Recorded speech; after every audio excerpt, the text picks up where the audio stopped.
Hello everyone, welcome to my channel. My name is Rafael.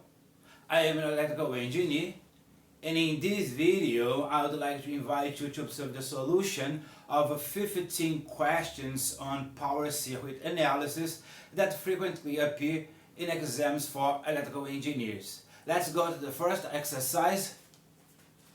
Let's go to exercise number 1. A 10 kVA 20 kV three-phase generator has reactance in per unit equal to 0.1. This generator is integrated into a system whose base power is 100 kVA and whose base voltage is 40 kV. Therefore, what is the value of its reactance in per unit at the basis of the system? Alright, my friends, this is the exercise. Let's go to the solution. The exercise provided this information for the generator and for the system.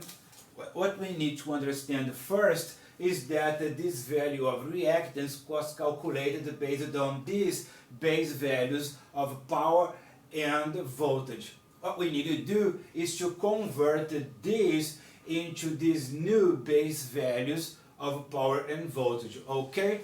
And this is what we are going to do. We are going to carry out base conversion. We know that for any given equipment or system, the reactance in per unit is equal to the reactance in ohms divided by the base reactance of that specific zone or that specific system, okay? And we are going to relate this system to this system here. Imagine that this system here is system 1 and this system here is system 2. So x PU2 is going to be equal to x divided by x B2, okay? Under any given system, the value of the reactance in per unit is equal to the value of the reactance in ohms divided by the base value of the reactance in that specific region or specific system, okay? We are doing this because we want to install this generator in the system here, and to do this we need to work with another reactance. This is the reactance based on these base values. We want to use this here, but we will not use 0.1. We need to adjust in order to fit the new system, okay? The reactance in per unit is equal to the reactance in ohms divided by the base reactance of the system. Okay, my friends? Observe here that this x is common to both expressions, and we are going to use this to come up with the expression that's going to enable us convert from one base to another. Okay, my friends? So x is equal to xPU1 times xB1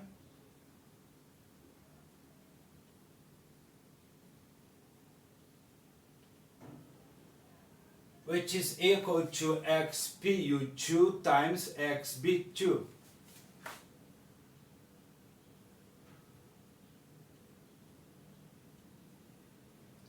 Okay, my friends? This expression is going to enable us calculate the new value of the reactance in per unit.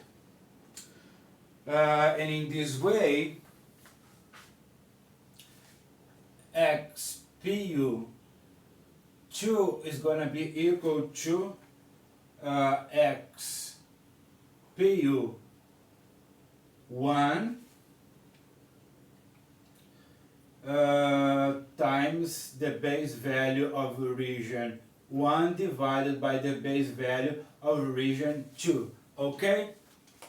But observe that x B1 is equal to the voltage squared divided by the apparent power of that region, and similarly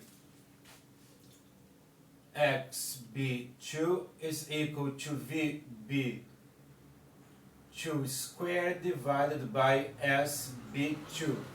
We are going to substitute these values here to find the final expression that will enable us calculate what we want.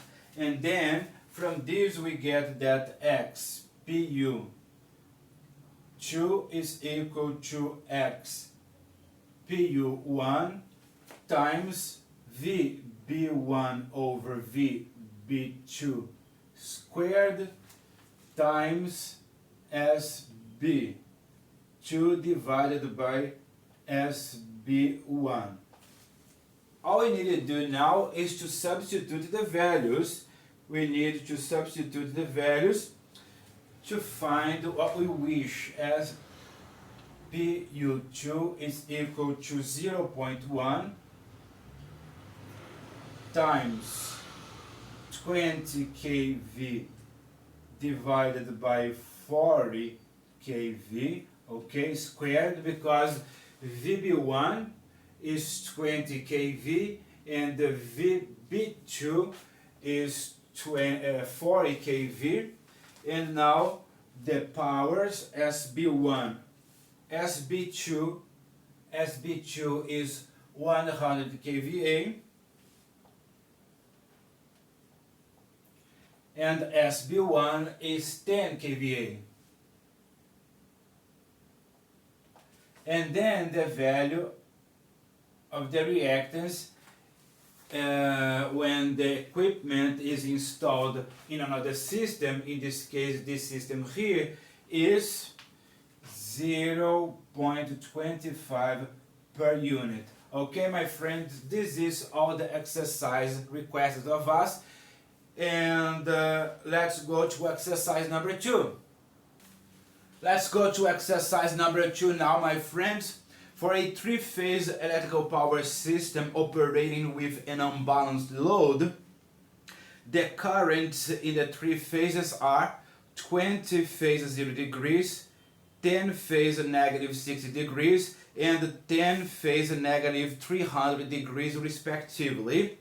Therefore, calculate the positive sequence component of the current in phase A. Alright, my friends, this is the exercise. Let's go to the solution. We have to understand what the exercise wants. And the exercise wants the positive sequence component of the current in phase A. Okay, my friends? And this is the information that the exercise provided, and it is enough to calculate the positive sequence component of the current in phase A. Okay?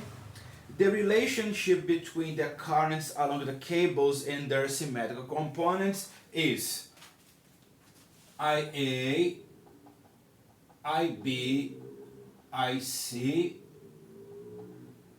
is equal to 111 1A squared A 1A squared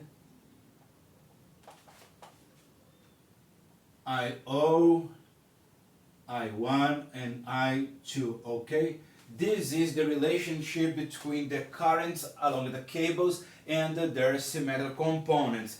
But this expression is not going to help us much, because it helps us when we have the symmetrical components and want to find the currents along the cables. We want the opposite, we want the symmetrical component. Then we're going to use the inverse of this expression. We're going to use that I0, I1 and I2 will be equal to a third of 111 1A squared 1A squared A IA, IB and IC. Okay? And in this way, if we already have the currents along the cables, we can calculate their symmetrical components. Alright, my friends, using the aforementioned information, we will be able to calculate the positive sequence component of phase A. And bearing in mind that A is equal to 1 phase 120 degrees and A squared is equal to 1 phase negative 120 degrees. Alright, my friends, we wish this. We wish the symmetrical, the positive sequence component of the current in phase A. Then it is gonna be I1 is gonna be equal to a third of IA plus AIB plus A squared IC. Okay? A third of 1 times IA, A times IB, A squared times IC. Okay? This is simple matrix multiplication, and substituting the values, we find that I1 is equal to a third of 20 phase 0 degrees is the current along cable A, plus A is 120 degrees multiplying IB, and IB is 10 phase negative 60 degrees plus 1 phase negative 120 degrees multiplying IC is equal to 10 phase negative 300 degrees. 10 phase negative 300 degrees, okay? And now it is simple mathematics. If you know how to operate with complex numbers, you are going to discover that I1 is equal to 10 phase 0 degrees amps. Okay, my friends, this is the answer of this exercise. This is the solution. Therefore, the value of the positive sequence component of the current in phase A is equal to 10 phase 0 degrees amps. And this is all for exercise number 2. Let's go to exercise number 3 now, my friends. Exercise number 3 now. A single phase power supply network feeds a load by supplying 1 kVA of apparent power to it, which has an inductive power factor equal to 0.76. Capacitive compensation was applied so that the load now presents an inductive power factor equal to 0.95. In this new condition, what is the apparent power supplied by the power supply network?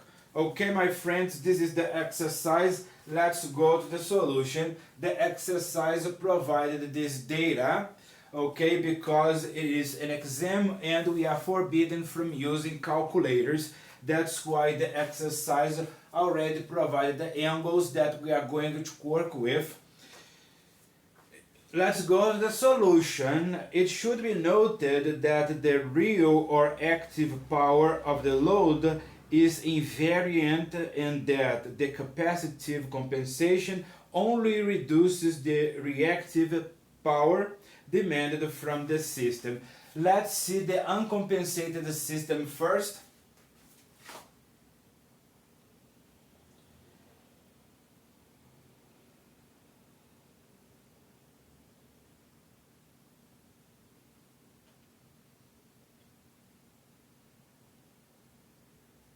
Let's work on the uncompensated system first.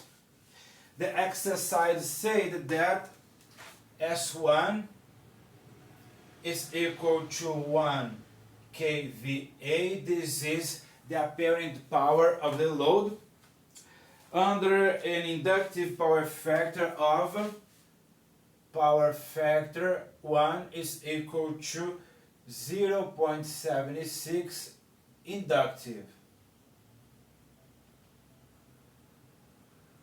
Okay?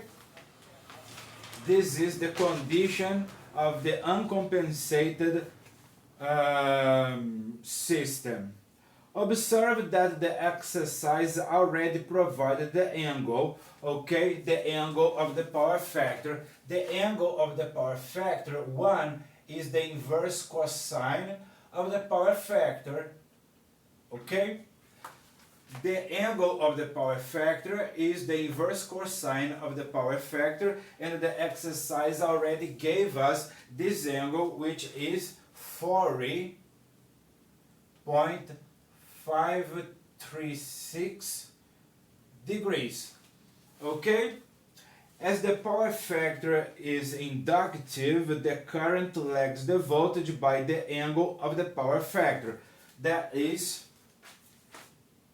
the voltage phasor has a magnitude and the angle. Let's stipulate that the angle is 0 degrees, and for the current phasor is equal to the magnitude of the current in an angle.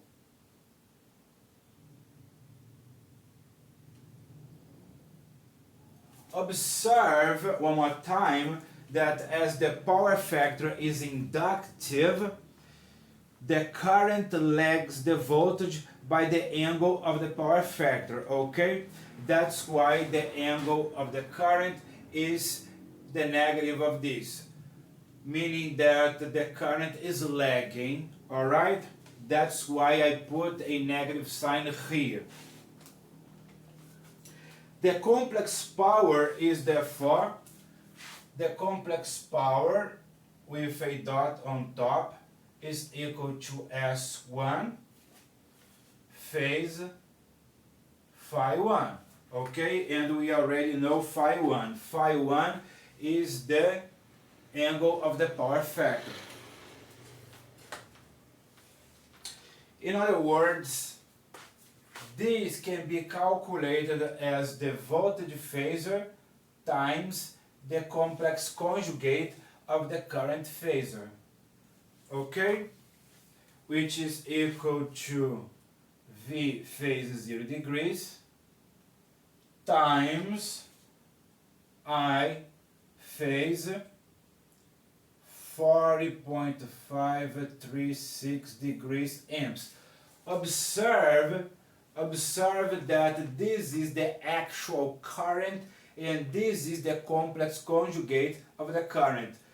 The actual current has an angle with a negative sign, and the angle of the complex conjugate of the current has positive sign.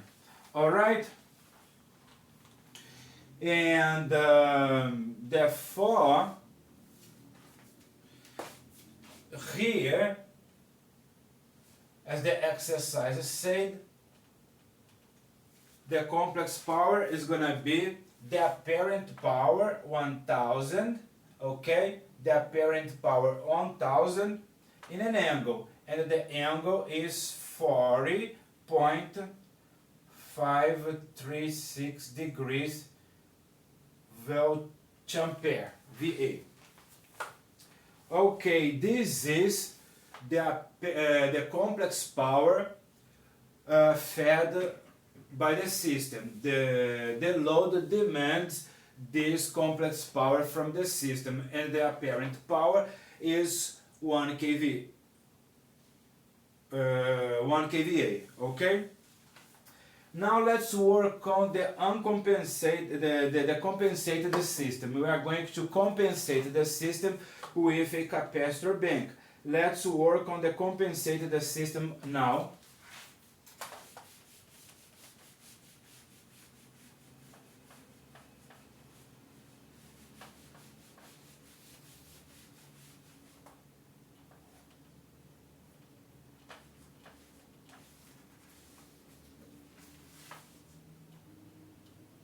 Let's work on the compensated system now.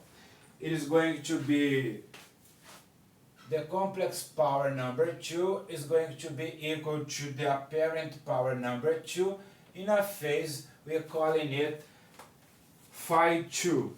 Okay, and the exercise stated that the power factor has to be raised to 0.95. So the new power factor has to be equal to 0.95. Okay, my friends? As the exercise provided, the exercise already provided this, okay? We could not use a calculator in this exam, and to facilitate us, the exercise provided this data here.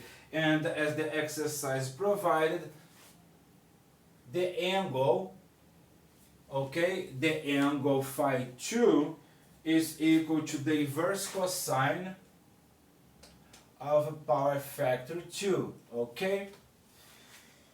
And this is equal to 18.195 degrees. Okay, my friends?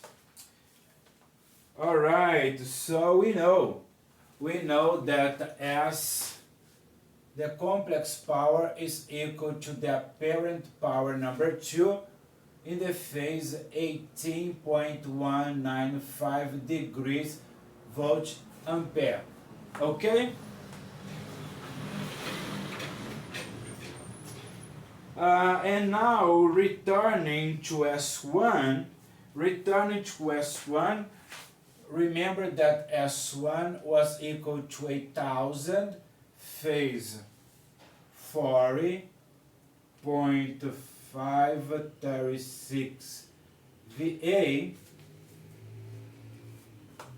We separate the powers. We have to separate the powers, okay? S1 can also be written as 760 plus J 650 VA, okay?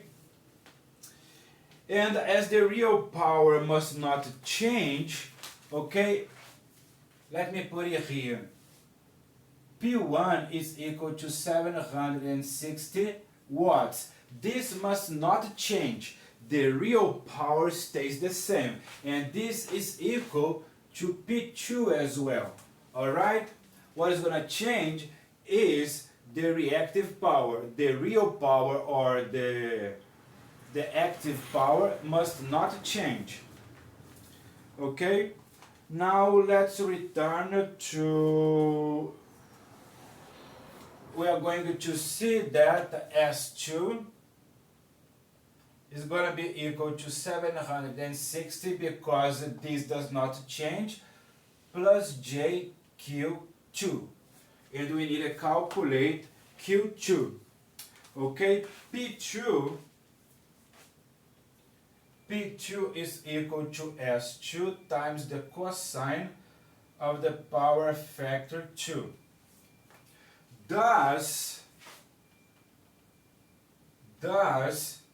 S2 is equal to 760 watts divided by the power factor number 2, the power factor of the compensated system. And then we find an apparent power equal to 800 VA.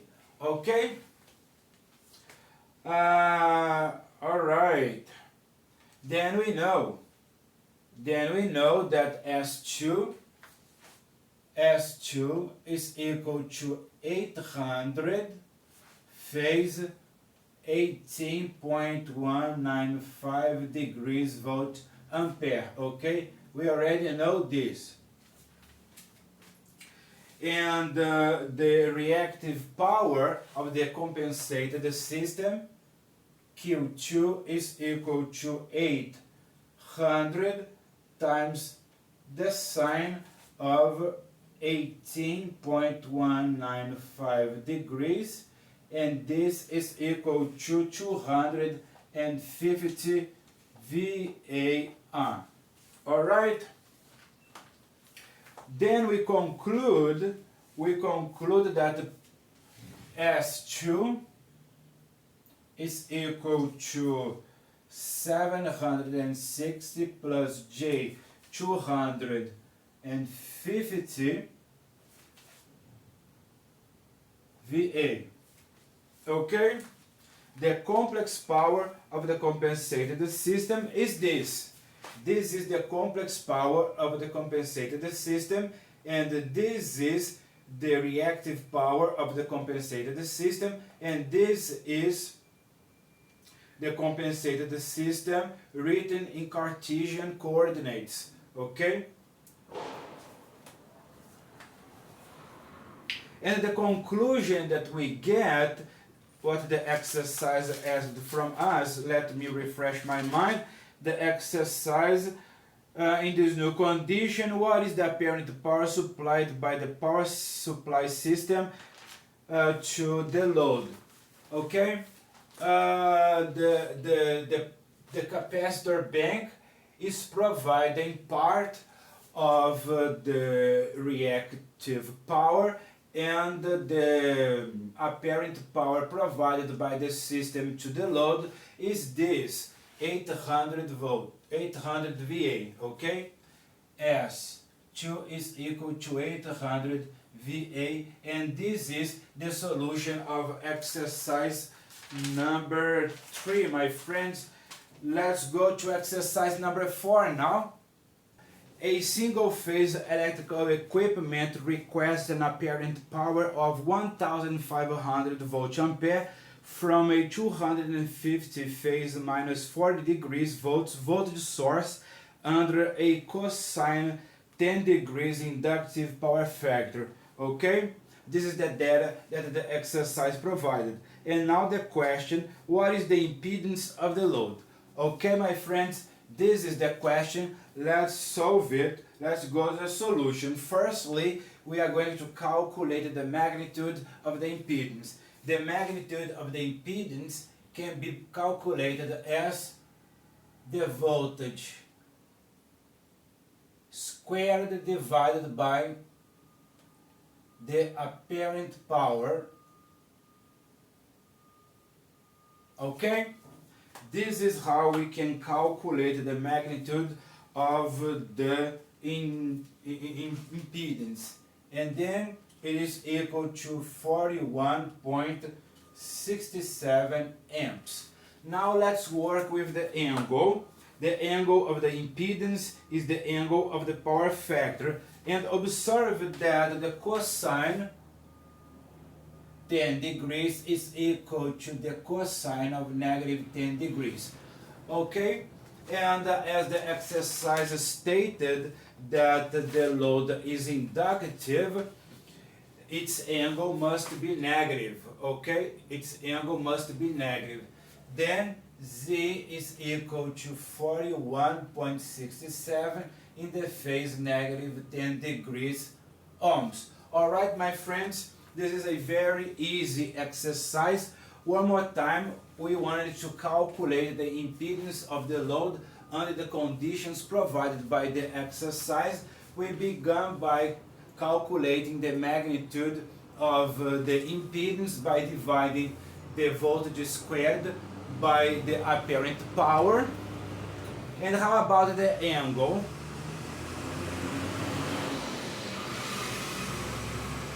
The exercise said that the power factor is equal to the cosine of 10 degrees, okay? But as the load is inductive, the exercise stated that the load is inductive, we are not going to use cosine 10. We are going to use cosine negative 10, because the cosine of 10 is equal to the cosine of negative 10.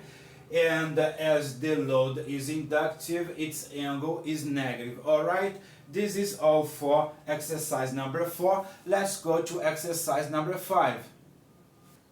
Exercise number 5, a balanced three-phase power system composed of a Y-connected three-phase source and the ACB sequence feeds a three-phase load with an inductive characteristic of 7.5 kilowatts and a power factor of 0.5. Knowing that the voltage in phase A is 250 volts and angle 20 degrees, what is the current that passes in phase B? Okay, the exercise says that the sequence here is ACB. Okay, this is the exercise number 5. Let's go to the solution. For phase A, the phase current can be calculated as phase A, the phase current can be calculated as the power divided by 3 times the voltage, the phase voltage, 3 times the phase voltage times the power factor. And this is equal to, you just substitute the values, 7.5 kilowatts divided by 3 times 250 volts times 0.5, and this is equal to 20 amps. Okay, this is for phase A. We want to calculate, the exercise wanted us to calculate the current that passes in phase B. We are almost there. We calculated for phase A first. Now let's work with the angle. The angle of the power factor is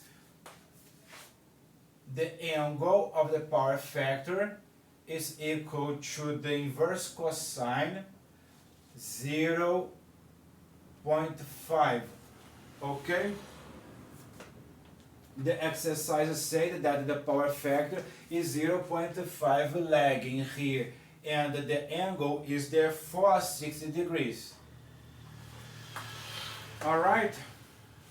Therefore, the angle of the current will be the angle of the current, the angle of the power factor is equal to the angle of the voltage minus the angle of the current. Okay, this is basic.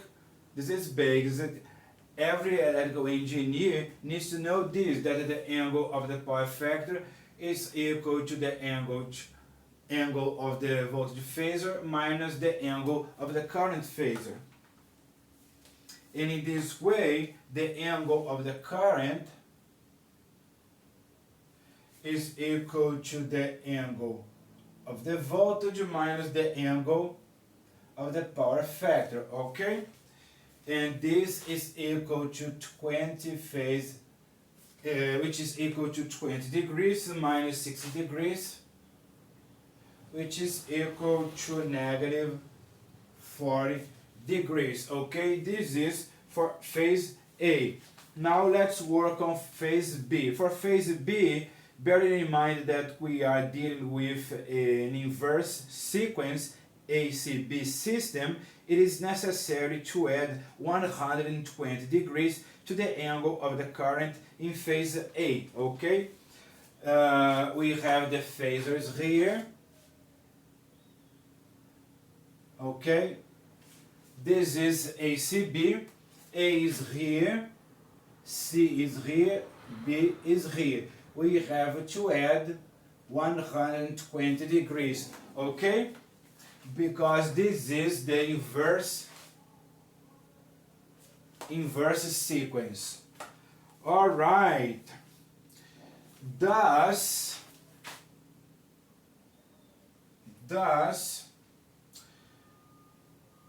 the angle is negative 40 degrees plus 120 degrees, which is equal to 80 degrees. Okay? And the current along phase B is I. B is equal to 20 phase 80 degrees, okay, amperes. This is the current that flows along phase B. Okay, my friends, and this is all for exercise number 5. Let's go to exercise number 6 now.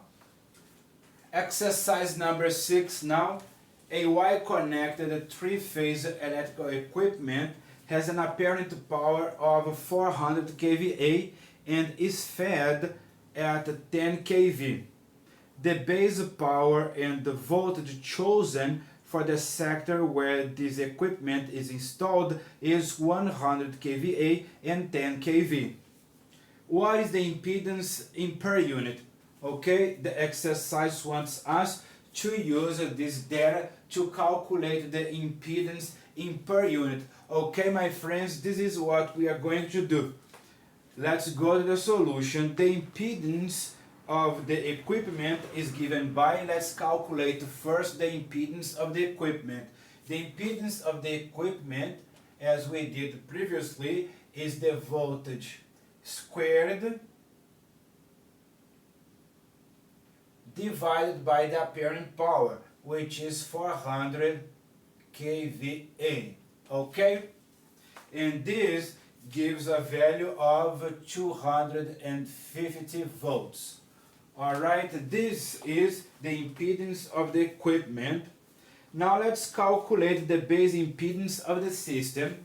The base impedance of the system, ZB, is going to be the voltage squared divided by the apparent power. And this is equal to 1 kilo ohms. Okay?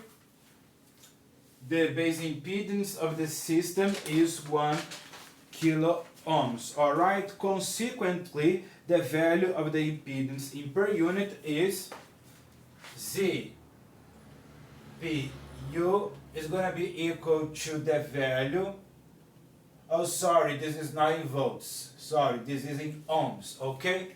Frequently I make mistakes, but sometimes I spot them and I correct them. When I can't see the mistakes that I make, please leave me a note and you will help me, okay? This is 250 ohms and this is 1 kilo ohms, okay? We simply divide to calculate the value of this impedance in per unit. We simply divide the value of the impedance, 250 ohms, by the base impedance of the system, and we find 1 k ohm, and then we find 0.25 per unit. Okay? The value of the impedance in per unit is 0.25 pu. Okay, my friends, and this is all for exercise number 6. Let's go to exercise number 7 now. Exercise number 7. The matrix presents the relationship between the electrical quantities A, B, and C with the respective symmetrical components X, Y, and Z. The question: determine the sequence of the symmetrical components. Okay, my friends, we are going to analyze this matrix equation that the exercise provided and compare it with the standard way of writing the relationship between currents and voltages with their symmetrical components. Okay? Developing this, we find that A is equal to X plus Y plus Z, and B is equal to A squared times X plus A times Y plus Z, and C is equal to A times X plus A squared times Y plus Z. Okay? If we compare the aforementioned expressions with the standard way of relating electrical quantities to their symmetrical components, we find, okay, the standard way, the way we normally do is this. For example, for voltage, VA, VB, and VC is equal to 111 1a squared a, 1a squared, VO, V1, and V2. Alright? And again, if we develop, we find that VA is equal to VO plus V1 plus V2.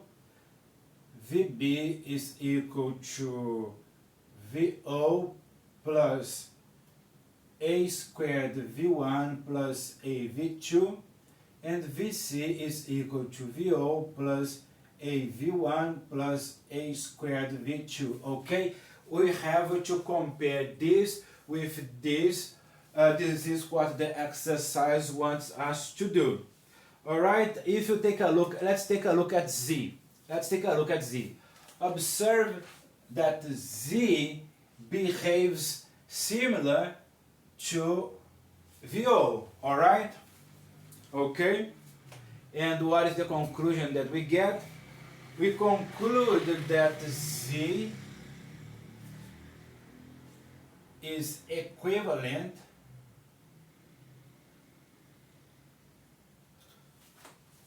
to the zero sequence component. Okay? Now let's take a look at X. X. For C I have AX. For C I have AV1. For B I have A squared X. For B I have A squared V1. So what is the conclusion that we get? X is equivalent to V1, is equivalent to the positive sequence component. Okay, and the last is Y. Y is equivalent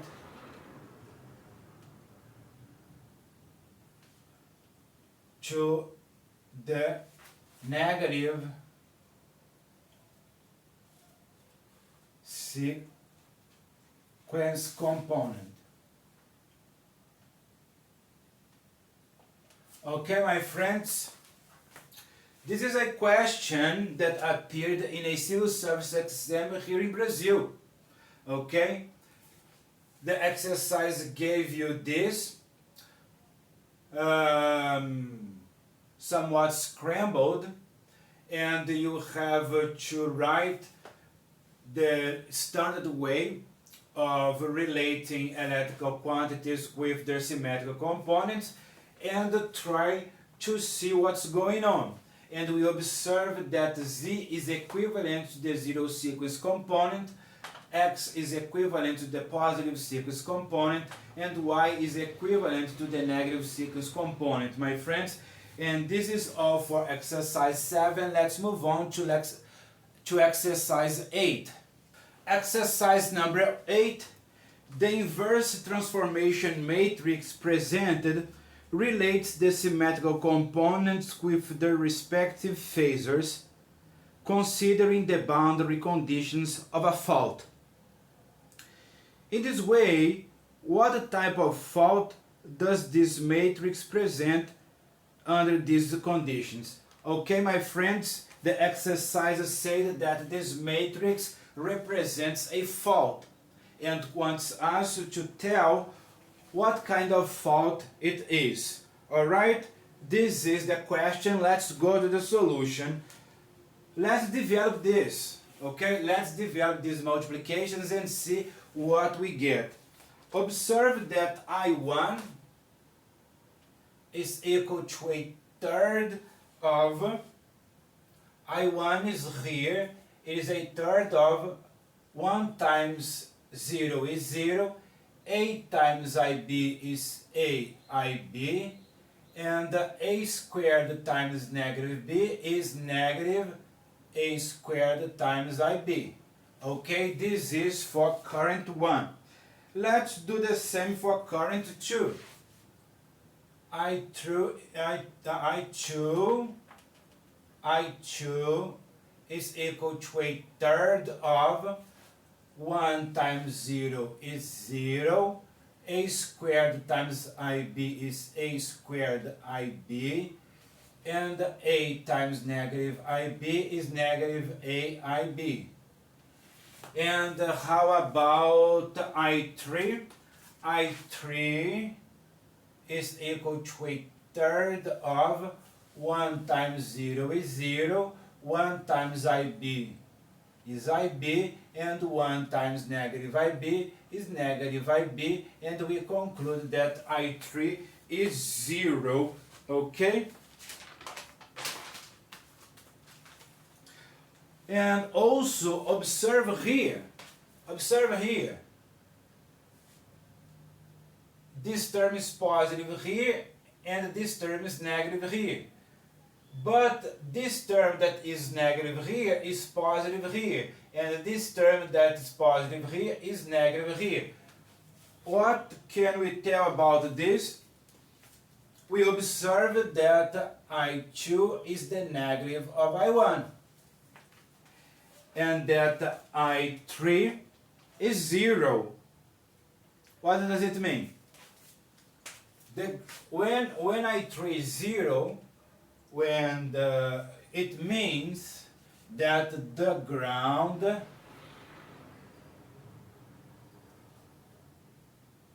does not participate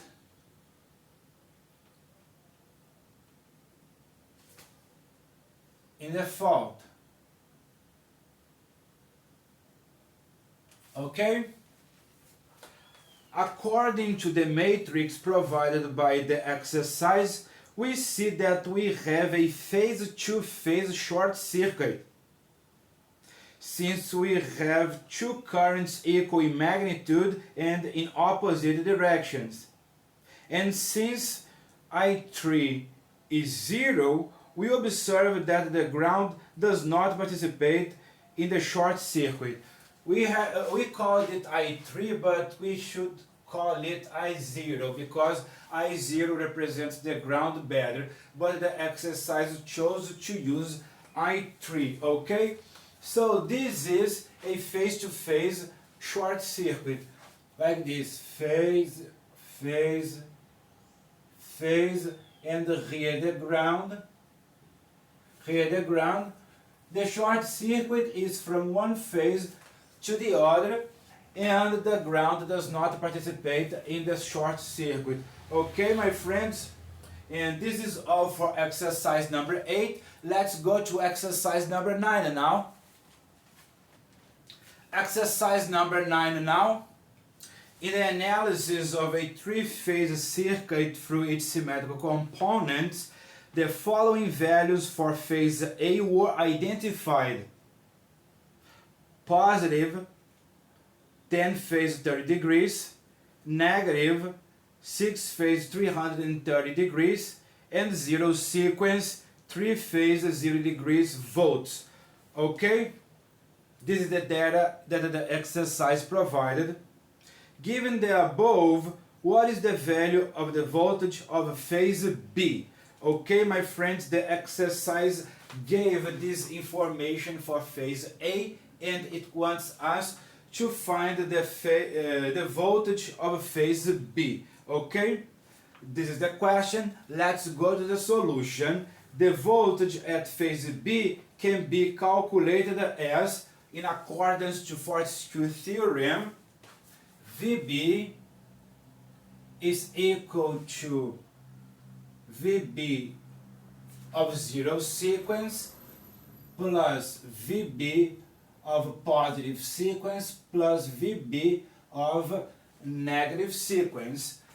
But there is a catch here. We can relate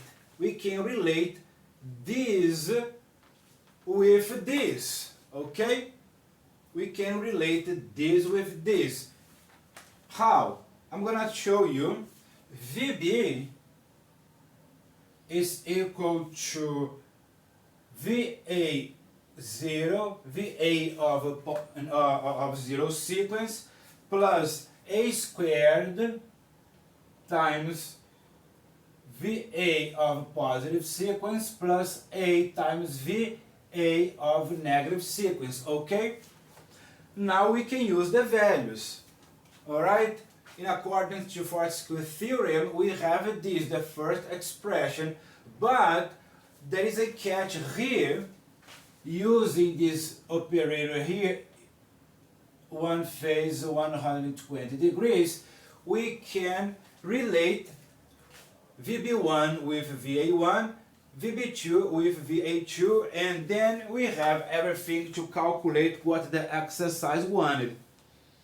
Alright, just substitute the values. VB is going to be equal to 3 phase 0 degrees volts plus 1 phase negative 120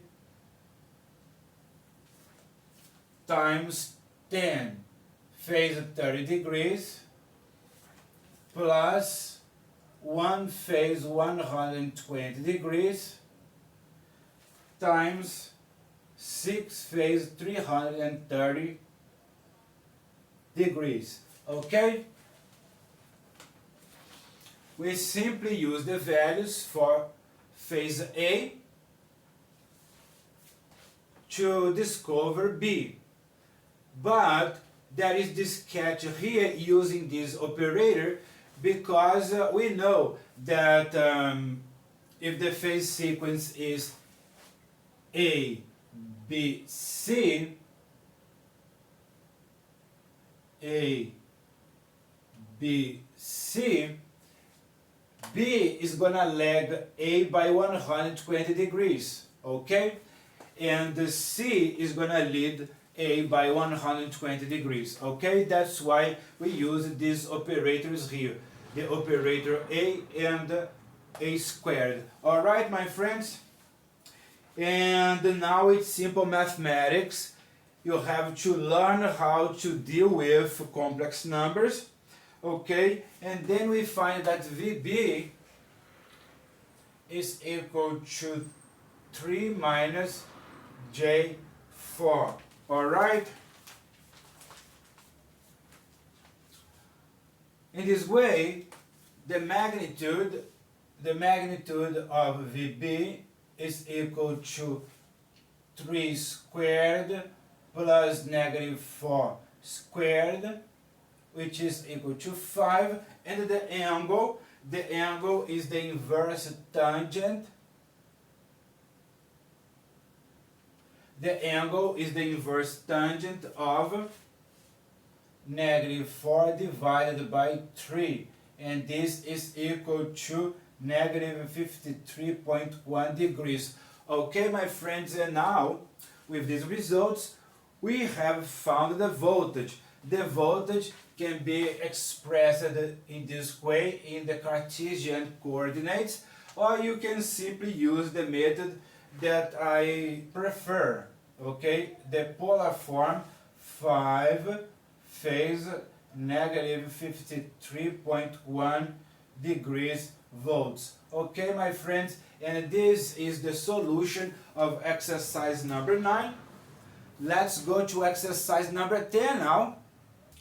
Exercise number 10. A single phase circuit is composed of a voltage source, EA, connected to a load through a cable of impedance Z. Under the current operating conditions, the load operates with a terminal voltage V phi and current IL. The voltages and current are listed in the table. The exercise provided us this information here. Okay? And the question, given the above, what is the value of the resistance of the cable? Okay, my friends, this is the exercise. Let's go to the solution. And the exercise wants us to calculate the resistance of this cable here. Okay, before calculating the resistance, let's calculate the impedance. The impedance of the cable is Z is equal to EA minus V phi divided by IL, okay? This is very simple. All we need to do is to substitute the values.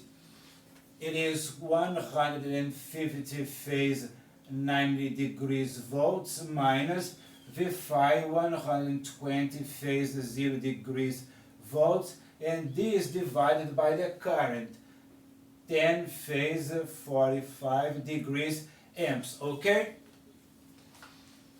But this is in the polar form. We need to convert it to the Cartesian form. Let's do it. Z is equal to negative 120 plus J 150 divided by 5 times the square root of 2 plus J times 5 times the square root of 2. To eliminate this square root of 2 from the denominator, we are going to multiply it by 5 square root of 2 minus J 5 square root of 2 divided by 5 square root of 2 minus J 5 times 5 square root of 2, okay? And in this way we eliminate the square root, any square from the denominator, and separating the terms we find that the impedance is equal to 150 divided by 100 phase times the square root of 2 minus J 1350 divided by 100 times the square root of 2. Okay, this is the entire impedance. We are not interested in the entire impedance. The exercise wanted us to calculate the resistance of the cable, and the resistance of the cable is the real part of the impedance, okay? So the resistance is equal to 150 divided by 100 phase times the square root of 2, which is equal to 1.5 times the square root of 2 ohms. Okay, my friends, this is what the exercise wanted us to calculate. It didn't want us to calculate the entire complex number, the impedance. It only wanted us to calculate the real part of the impedance, which is the resistance, and for us it is 1.5 times the square root of 2 ohms. Okay, my friends, and this is all for exercise 10. Let's go to exercise 11. Exercise number 11. The figure shows a Y-connected electric power system composed of a three-phase load of 30 kilowatts with an inductive power factor of 0.86 and a single-phase load connected to two phases with a power of 10 kilowatts and an inductive power factor of 0.5. The question: what is the total power factor of the loads? Okay, my friends, this is the exercise, and the exercise wants us to calculate the total power factor of the loads. Okay, let's go to the solution. As the exercise stated, the single-phase load has a real power equal to 10 kilowatts and an inductive power factor equal to 0.5, and the three-phase load has a real power equal to 30 kilowatts and an inductive power factor equal to 0.86. Let's work firstly on the single-phase load, and I'm going to call it load A. Load A for us is the single phase load. Okay, the apparent power of load A is equal to the real power of load A divided by the power factor of load A. Okay, substituting the values, we know that it is 10 kilowatts divided by 0.5, and this is equal to 20 kVA. This is the apparent power of load A, the single phase load. Now that we have the apparent power, we need to work on the angle. The angle theta A is equal to the inverse cosine of the power factor A, which is equal to the inverse cosine of 0.5, and this is equal to 60 degrees.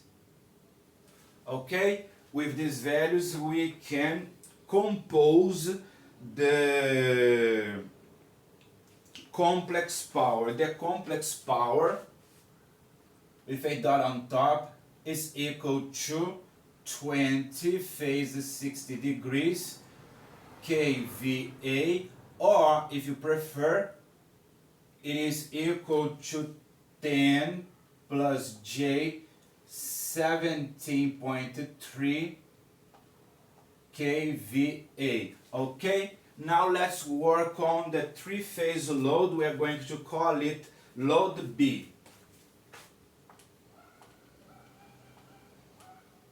Load B is the three-phase load. One more time, the apparent power is equal to the real power divided by the power factor. The real power for us here is 30 kilowatts, and the power factor is 0.86, okay?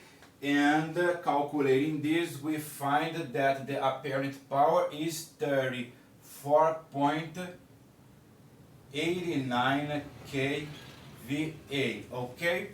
Now that we have the apparent power, we have to work on the angle. The angle theta B is equal to the inverse cosine of the power factor, and this is equal to 30.86 degrees, okay? And with the apparent power and the angle, we can compose the complex power, and the complex power of the three-phase load is equal to 34.89 in the phase 30.86 degrees kVA, or if you prefer, as B is equal to 30 plus J 17.8 kVA, okay? All we need to do now to finish the exercise is to combine the real powers and the reactive powers, okay? The total real power is gonna be 30 kilowatts plus 10 kilowatts, which is equal to 40 kilowatts, and for the reactive power it is going to be 17.8 kVAR plus 17.3 kVAR, and this is equal to 35.1 kVAR. Okay, my friends? Alright. I'm going to erase here because I'm gonna need more space. Okay? I'm going to write the final result here. And then we know that the total apparent power is equal to the total complex power, not the total apparent power. The total complex power is going to be 40 plus J 35.1 kVA, which can be also be written as 53.22 phase 41.2 27 degrees kVA. Alright, what we wish is to calculate the cosine of the angle of the total complex power. The cosine theta total is equal to the cosine of 41.27 degrees, and the theta total is equal to no, this is the angle. This is the angle, okay? Theta total is this, the angle. Theta total, okay, the combined angle is this. What we wish is the cosine of this. We wish the cosine of theta total, which is equal to the cosine of 41.27 degrees. Okay, and this is equal to 0.75. Okay, my friends, this is the solution of this exercise. The exercise wanted us to calculate the total power factor of the loads.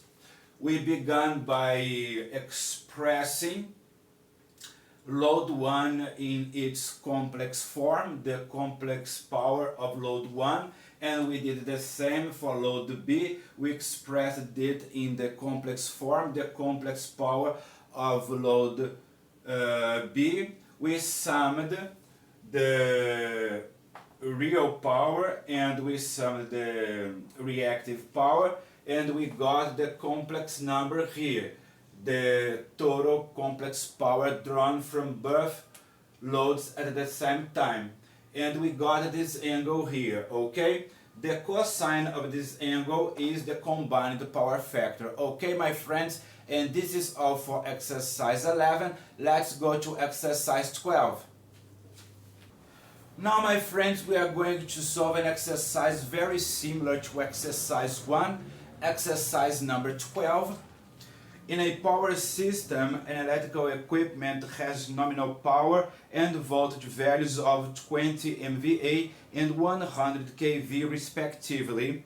The bases in the region where this equipment is installed are 50 MVA and 50 kV. Knowing that the reactance of this equipment at its nominal values is 0.04 pu, what is the new value of its reactance under the new basis? Okay? In exercise 1, you return to exercise 1, in which I demonstrated how we get to the final expression to convert from one system to another. Here we are going to use only the final expression, okay? Back then we understood that X pu B2 is equal to X pu B1 times VB1 over VB2 squared times SB2 divided by SB1. Okay, I demonstrated how to arrive at this expression in exercise 1. You can return to see how it arises. Alright, using the values provided by the exercise, we find that X pu B2 is equal to 0.04, okay, the old value times 100 kV divided by 50 kV squared times 50 MVA divided by 20 MVA, and this is equal to 0.4 pu. Okay? The old value of the reactance is this.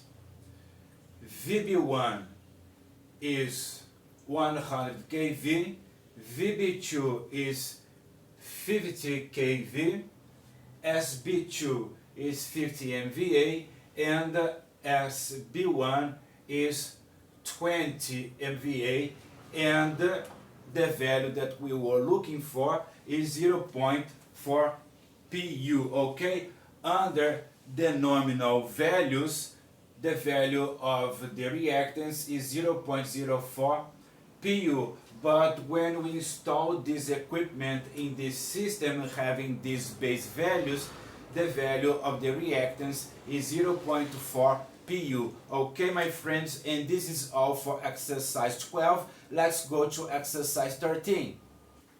Exercise number 13 now.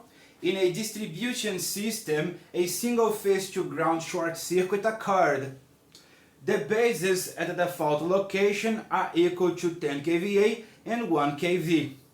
And the pre-fault voltage was equal to 500 volts.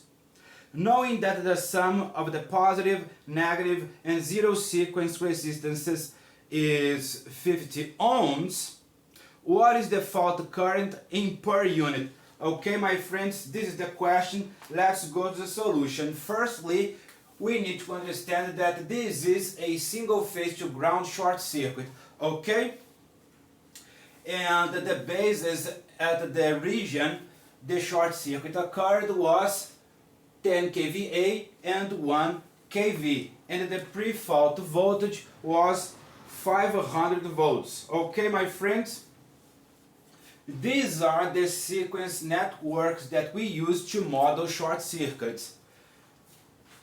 Depending on the short circuit, we are going to connect them in a different way. For example, for a three-phase short circuit, we use only the positive sequence. But as it is a single phase to ground short circuit, we are going to have to use the three. Alright? And they are connected in this way.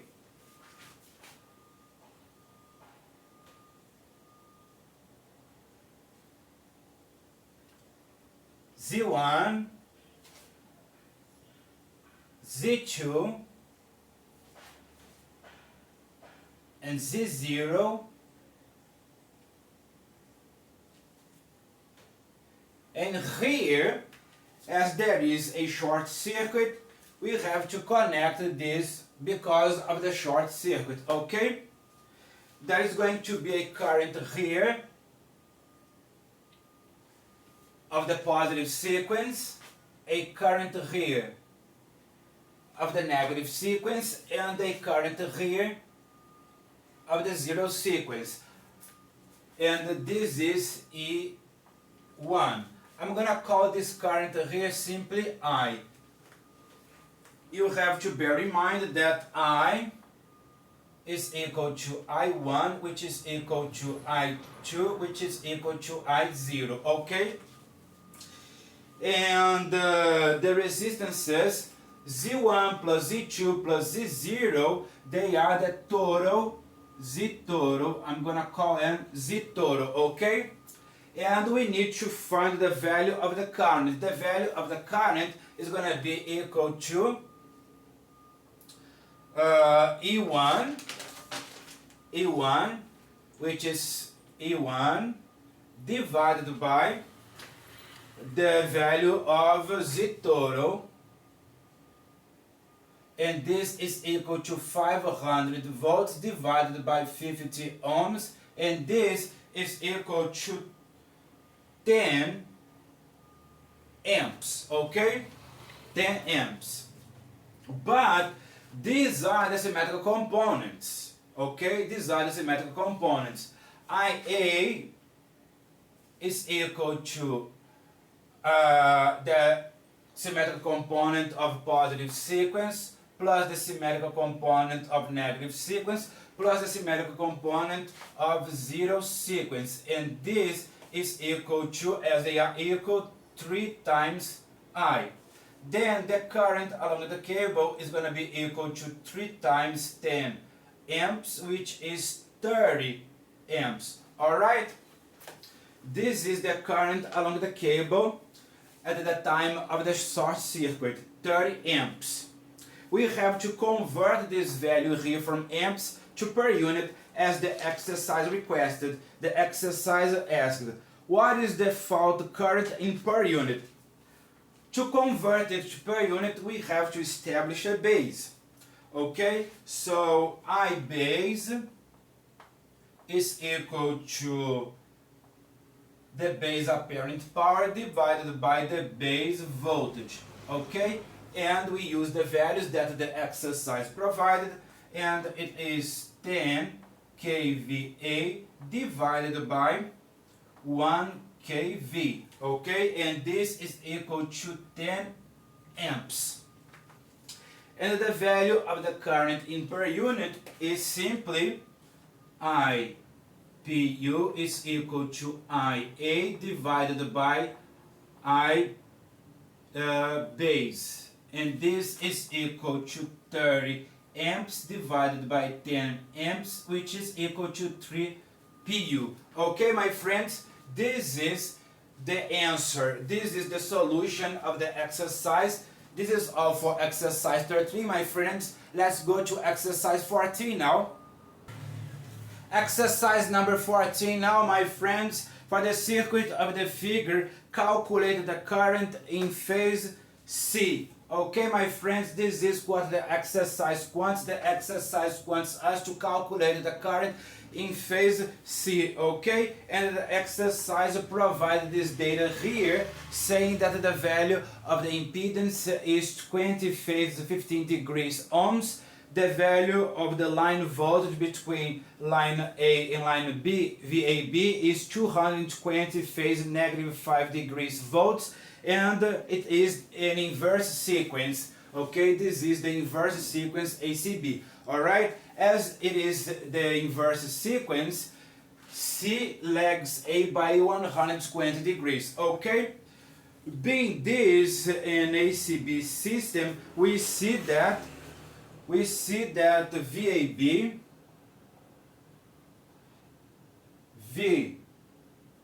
VBC and VCA will be equal to 220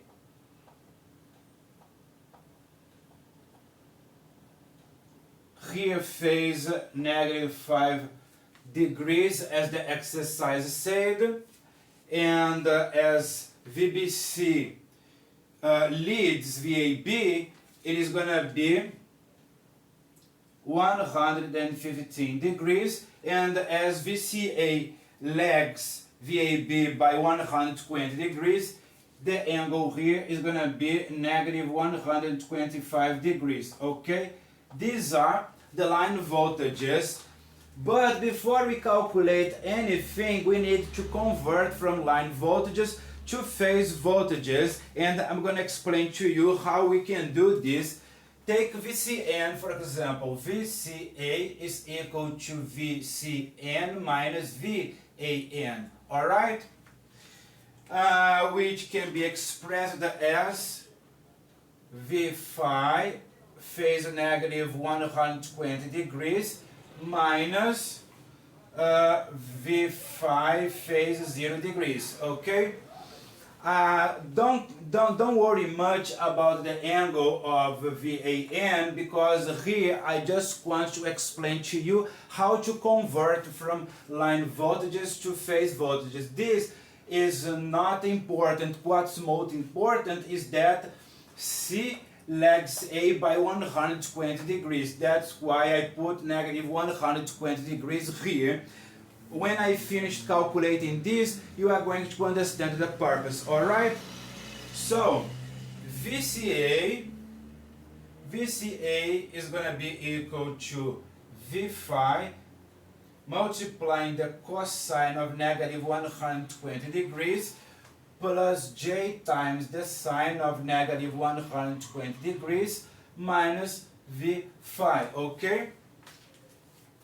And if we carry out this, we find that VCA is equal to negative 1.5 minus J 0.87 times V phi, which is equal to the V phi times the square root of 3 phase negative 30 degrees, okay?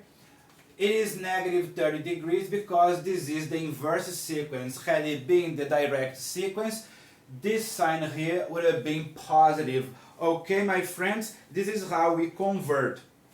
taking from here, VCA is equal to 220 phase negative 125 degrees. And we want VCN. VCN is going to be equal to 220 phase negative 125 degrees divided by this, the conversion factor, which is the square root of 3 times in the phase negative 30 degrees. Okay? And in this way, VCN is equal to 127 phase negative 95 degrees volts. Okay? Ultimately, we can find the current IC because this is what the exercise wanted us to calculate, the value of IC. IC is equal to VCN divided by the value of the impedance, and then it is equal to 127 phase negative 95 degrees divided by 20 phase 15 degrees, and this is equal to 6.35 phase 80 degrees. Okay, my friends? No, negative 95, this is positive, I put negative, and it is 90, 110, negative 110 degrees. Okay, my friends, this is the value of the current in phase C, and this is all the exercise wanted us to calculate. Let's go to the last exercise, my friends. Let's go to exercise 15.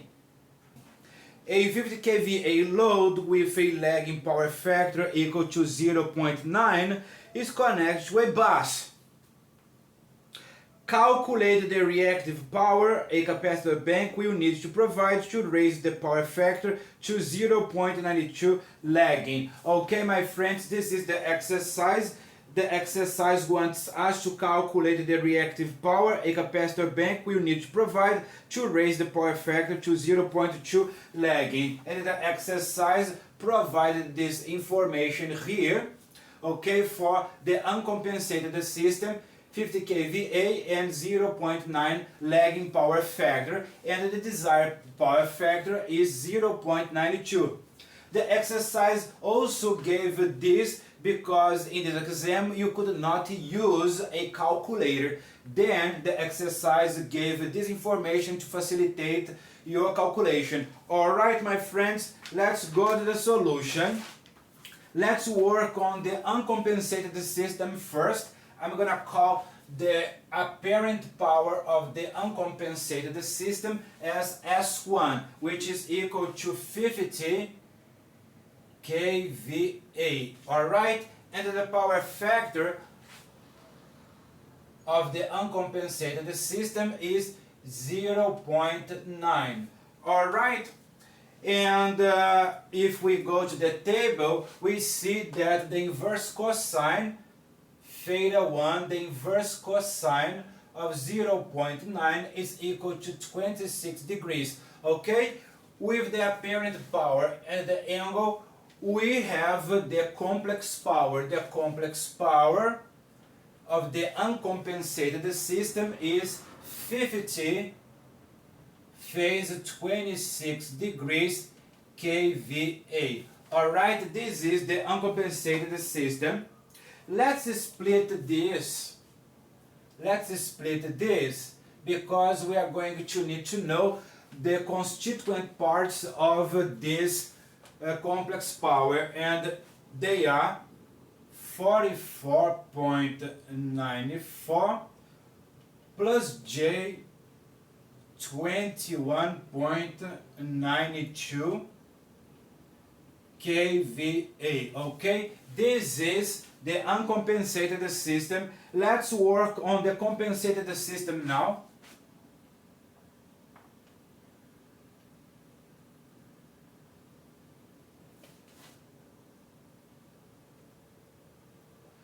the first thing that we need to notice is that P1 has to be equal to P2 because the real power must not change. Okay, the real power must not change. What's going to change is the reactive power. Alright, so it is equal to 44.94 kilowatts. This number here must not change. Alright, and it was given that the desired power factor is 0.92. Okay, the power factor number 2 is equal to 0.92, and the exercise already gave you the angle. The inverse cosine of 0.92 is 23 degrees. Then phi 2 is equal to the inverse cosine of 0.92, which is equal to 23 degrees. Okay, with the angle, no. We still have to do something here. We have to calculate the apparent power. The apparent power 2 is going to be equal to P2 divided by the power factor number 2. And this is going to be equal to 44.94 kilowatts divided by the new power factor, which is 0.92, and the apparent power is equal to 48.85 kVA. And in this way, we have the complex power of the compensated system. The complex power of the compensated system with a dot on top is equal to the apparent power 48.85 in the phase of 23 degrees kVA. Okay? Alright? And this is the complex power of the compensated system.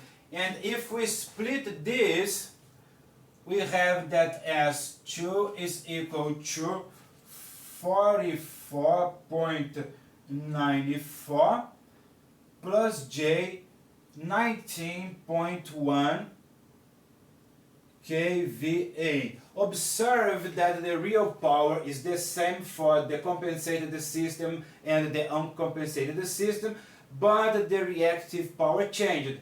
This was 21.92 and this is 19.1, okay? The variation in reactive power is delta Q. The variation in reactive power is Q1 minus Q2, and this is equal to 21.92 minus 19.1, and this is equal to 2.82 kVAR. Alright? And what is the conclusion that we get? Therefore, the capacitor bank will need to supply 2.82 kVAR of reactive power. Okay, my friends, the exercise asked us this.